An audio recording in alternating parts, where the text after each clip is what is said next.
بابل یا بابل کی کنویں سے تو آپ واقف ہوں گے، لیکن آپ جانتے ہیں کہ بابل کا شہر دنیا کے قدیم ترین شہروں میں سے ایک ہے اور اس کی تہذیب حیران کن راز اپنے اندر سموئی ہوئی ہے۔ یہ شہر کہاں واقع ہے اور کیا اس شہر کے آثار آج بھی نمایاں ہیں، اور یہاں کون سی قوم آباد رہی، اور چاہے بابل کسے کہتے ہیں؟ تو ویڈیو شروع کرنے سے پہلے آپ سے ریکویسٹ کی جاتی ہے کہ ویڈیو کو سکپ نہیں کرنا بلکہ اس کو مکمل دیکھنا ہے، کیونکہ یہ ویڈیو بہت انفارمیٹیو ہونے والی ہے۔ اور ساتھ ہی ساتھ نئے ویورز سے ریکویسٹ کی جاتی ہے کہ چینل کو سبسکرائب، لائک اور شیئر ضرور کریں۔ تو ناظرین، ویڈیو کو آگے بڑھاتے ہیں۔ دنیا کی قدیم ترین آثاروں میں چاہے بابل بھی شامل ہے۔ اس کنویں کا ذکر قرآن پاک کے علاوہ بائبل میں بھی آیا ہے۔ اب جبکہ بائبل شہر ہی نہیں رہا تو اس کنویں کا وجود کا سوال ہی پیدا نہیں ہوتا۔ لیکن سوال یہ ہے کہ بابل کا شہر کہاں ہے اور اس کا کنواں کس نوعیت کا تھا؟ چاہے بابل اور اس کے وقوع کو سمجھنے کے لیے متعدد سوال جنم لیتے ہیں۔ بابل کے بارے میں سب سے زیادہ ہاروت و ماروت کے بارے میں سوال کیا جاتا ہے کہ وہ کون تھے۔ دراصل بابلیہ شہر دریائے فرات کے کنارے آباد تھا اور اس علاقے کو بابل ہی کہتے ہیں۔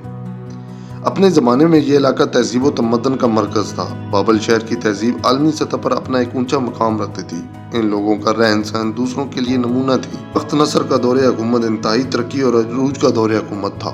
اس کے بعد یہاں کی تہذیب کو زوال آنا شروع ہو گیا۔ دنیا کے جدید نقشے کے مطابق بابل عراق میں واقع ہے، لیکن کھنڈروں کی صورت میں کبھی یہ شہر میلوں تک پھیلا ہوا تھا۔ مورخین کے مطابق بابل شہر کے ارد گرد 55 میل لمبی فصیل تعمیر کی گئی تھی۔ انہوں نے اس کو آفت عجائبات عالم میں شمار کیا۔ کارٹریا اور کیلنڈریا اس کے پرانے نام تھے۔ شہر بابل موجودہ بغداد سے 60 میل دور جنوب کی سمت دریائے فرات کے کنارے آباد تھا۔ اس کے کھنڈروں کے قریب حلہ کا شہر آباد ہے۔ ان کھنڈروں میں نہروں کے آثار، پانیوں کے نلکوں کے نشان، شاہی محلات کی بنیادیں، مضبوط قلعوں کے نشانات اب بھی موجود ہیں۔ اپنی تہذیب و تمدن کے کمالات کے ثبوت پیش کرتے ہیں۔ شہر بابل کی مشہور عمارتوں میں قصر سمیرا محض، بخت نصر کا محل، برج نمرود، ملک باغات جو کہ کئی طبقات پر مشتمل تھے، ایک عالی شان رصدگاہ، لابوس کا مقبرہ، شہر کی بہت بڑی تیار کردہ فصیل اور برج بابل وغیرہ شامل ہیں۔ ناظرین گرامی، برج بابل کے متعلق مورخین لکھتے ہیں کہ اس برج میں 7 رنگ کے طبقے تھے۔ ان کا تعلق 7 اجرام سوامی سے تھا۔ پہلا طبقہ سیاہ رنگ کا تھا، یہ زحل سے منسوب تھا۔ دوسرا طبقہ سفید رنگ کا تھا، یہ زہرہ سے تعلق رکھتا تھا۔ تیسرا طبقہ نارنجی رنگ کا تھا، اس کی نسبت مشتری سے ملتی تھی۔ چوتھا طبقہ نیلے رنگ کا تھا، یہ عطارد سے تعلق رکھتا تھا۔ پانچواں طبقہ کرمزی رنگ کا تھا جو کہ مریخ سے منسوب تھا۔ چھٹا طبقہ نکری تھا، اس کا تعلق چاند سے تھا۔ ساتواں طبقہ طلائی تھا، اس کی نسبت سورج سے تھی۔ بابل کے لوگ معبودان باطل کے پرستار تھے۔ ان کے خیال میں یہ معبود آسمان کی فضاؤں میں رہتے تھے اور یہ لوگ اپنی قسمت ان سے وابستہ سمجھتے تھے، اس لیے وہ نجوم شناسی اور علم افلاک میں بہت ماہر تھے۔ ان کے بت خانوں میں ستاروں کی پرتش ہوا کرتی تھی۔ آج یہ سب کھنڈروں کے ڈھیر ہیں، لیکن چشم بینا کے لیے سرمائے بصیرت ہے۔ ان پراسرار ڈھیروں میں عجیب ہیبت آج بھی نمایاں نظر آتی ہے۔ بابل بغداد سے شہر حلہ کو جانے والی سڑک پر 45 میل دور واقع ہے۔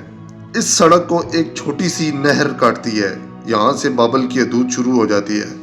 خیال کیا جاتا ہے کہ یہ شہر کی فصیل تھی۔ آپ ایک آدھا میل دور چلیں تو راستے میں ایک چھوٹا سا عجائب گھر آتا ہے اور اس کے متصل ایک ریسٹ ہاؤس بنا ہوا ہے۔ دونوں عمارتوں کو حکومت عراق کے محکمہ آثار قدیمہ نے تعمیر کرائی۔ عجائب گھر میں بابل کی کچھ عجائبات، تصویر کشی اور نقش نگاری کے نادر نمونے اور قدیم شہر کا مٹی سے بنا ہوا ماڈل رکھا گیا ہے۔ عجائب گھر کے بیک سائڈ پر ایک ٹیلہ موجود ہے جس پر نشان راہ کی تختیاں نصب ہیں۔ کچھ آگے بخت نصر کے جلوس کا راستہ ہے۔ مشرق کی سمت نیمنا کا ایک چھوٹا سا معبد ہے۔ دوستو، اس علاقے کو قریب سے دیکھنے والے یہ بھی بتاتے ہیں کہ گزرگاہ جلوس کے مغرب میں ایک عمارت ہے جو جنوب محل کے نام سے مشہور ہے۔ دوسری عمارت ملک باغات کی ہے جسے محل اعظم بھی کہتے ہیں۔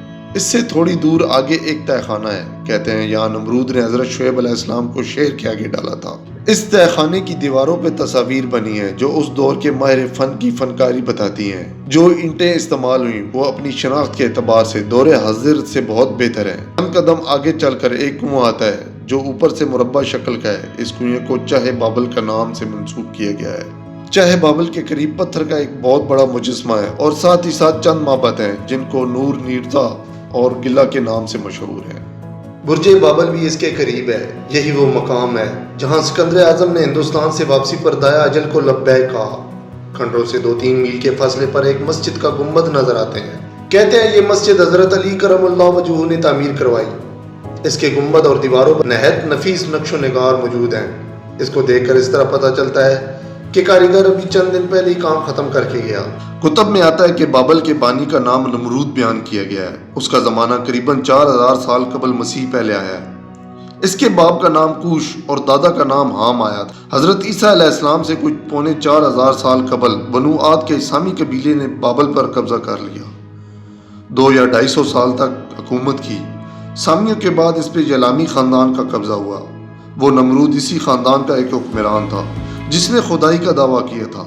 دوستو، نمرود اس کا خاندانی لقب تھا۔ اس کا اصل نام زور آمر بیان کیا گیا ہے۔ نمرود کا زمانہ 3200 سال قبل از مسیح میں آیا ہے۔ اسی نمرود نے حضرت ابراہیم علیہ السلام کو آگ میں جلانے کا حکم دیا تھا۔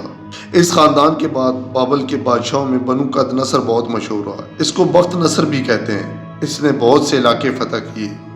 اس خاندان کا آخری تاجدار بیل شوگر تھا۔ حضرت عیسیٰ علیہ السلام سے 535 اور بعض روایات کے مطابق 549 سال قبل فارس کے بادشاہ نے بابل پر حملہ کر دیا اور اس طرح یہ ملک ایران کے زیر اثر آ گیا۔ کہا جاتا ہے کہ بخت نصر کے حکم پر بابل میں معلق یا آویزاں باغات بنائے گئے جن کا شمار دنیا کے قدیم عجائبات میں ہوتا ہے۔ ایک روایت کے مطابق بخت نصر نے یہ باغات اپنی ملکہ امیتا کے لیے تعمیر کروائے۔ وہ ایران کے بادشاہ کسارا کی بیٹی تھی۔ تو ناظرین، یہ تھی ہماری آج کی ویڈیو جو کہ کافی انفارمیٹیو تھی اور ہمیں امید ہے کہ آپ کو پسند بھی آئی ہوگی۔ اگر ویڈیو اچھا لگے تو اس کو لائک کریں اور کمنٹ سیکشن میں اپنے کمنٹ سے ہماری حوصلہ افزائی کریں۔ میں ہوں عدنان خان اور آپ دیکھ رہے ہیں new world history T V. ہم آپ سے ملیں گے ایک نئی ویڈیو میں۔ تب تک آپ اپنا اور اپنے پیاروں کا خیال رکھیں۔ اللہ حافظ۔